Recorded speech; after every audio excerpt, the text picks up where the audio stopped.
यो पहिला अरे यो पहिला का बानी बोलले बानी चाहे सुनले बानी तोने गावत यो पहिला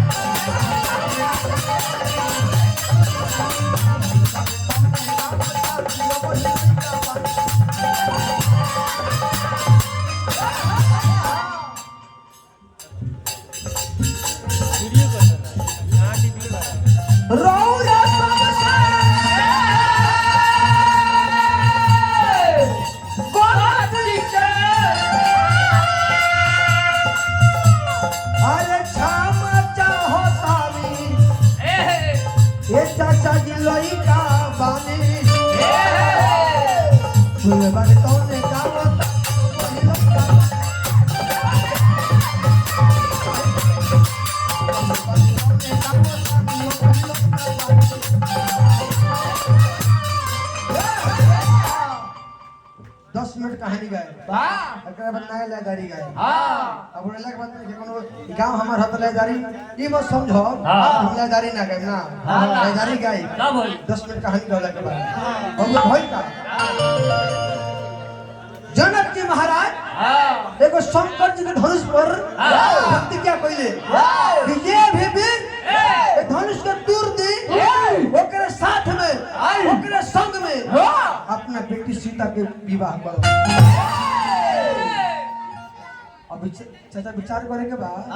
कि जनक जी महाराज काहे शंकर जी के धनुष पर प्रतिज्ञा कइले काहे कइले एकरा पीछे कारण बा कारण ई बा एक समय के बात हो जनक जी महाराज अपना भाई से मिले खातिर संकटपुर जात रहले जात समय में अपना रानी कहले की रानी सुना ना हम जाते हैं भाई से मिले खातिर जो महल में धनुष बा धनुष से पूजा पाठ कर दी और राजा कह के चल दिहले आ रानी कोनो काम काज में जुड़ा गइली अपना 6 वर्ष बेटी सीता के चल गइली बेटी सीता अरे हेने आओ केंदा होगा तारा बाबूजी का आदेश बा तू जा जब महल में धनुष बा धनुष से पूजा पाठ करके चलली हो 6 वर्ष की उम्र में जाते सीता जी कहां धनुष की पूजा करके चलली अरे होई कलमेर के बढ़ावा कलमेर उठा दो जाते रे बाबू कैसे हो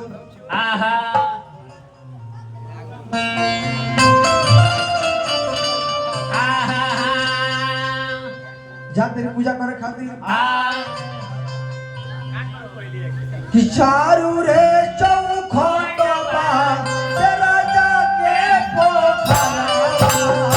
चारू रे चौखट बा तेरा जाके पोखरा चारू रे चौखट बा तेरा जाके पोखरा चारू रे चौखट बा तेरा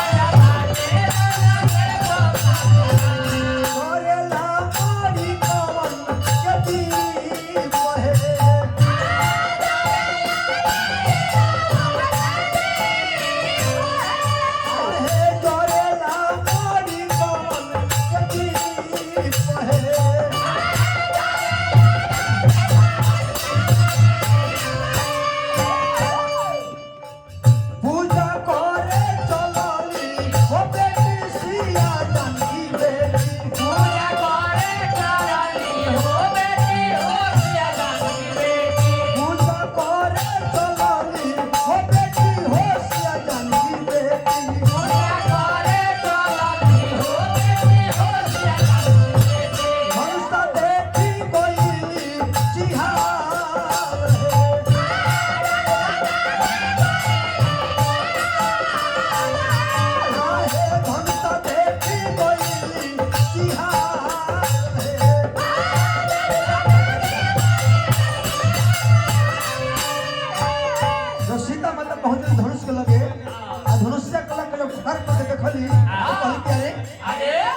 बाबूजी काटना से पूजा करत तानी याद ले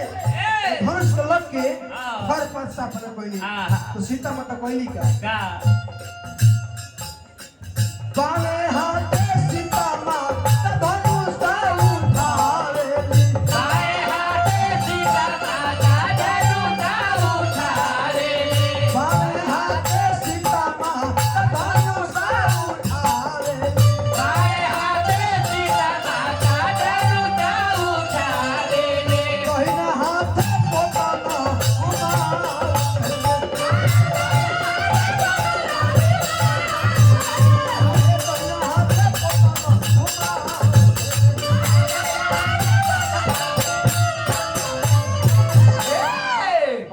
तो पूजा करके लौट गई। तब तक जनक जी महाराज है नहीं महल में पहुंचे नहीं धनुष अल्लाह के जब घर पर साफ देखनी अरे अरे पूजा क्या कोई हो और दौड़ बनी महल पर रानी सुना ना सुना ना धनुष की पूजा क्या कोई हो पूजा क्या कोई हो। जब राजा डांट के बोले ले तो रानी डेरा को बोले कि हम ना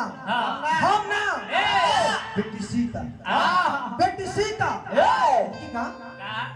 बेटी सीता बाहर बेटी बा तर मैं क्या मालूम